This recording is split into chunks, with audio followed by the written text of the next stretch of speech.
செந்தில், குணா, வேலு, தம்பி இவங்க எல்லாரையும் அன்பு வாழ்க்கையோட இணைக்கிறது ராஜன் தான்.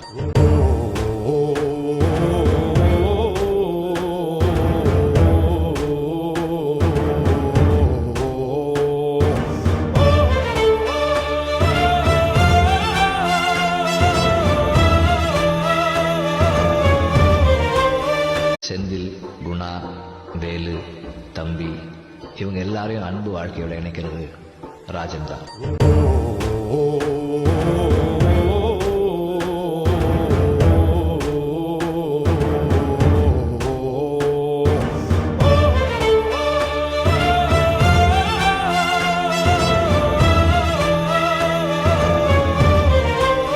செந்தில், குணா, வேலு, தம்பி இவங்க எல்லாரையும் அன்பு வாழ்க்கையோட இணைக்கிறது ராஜன் தான்.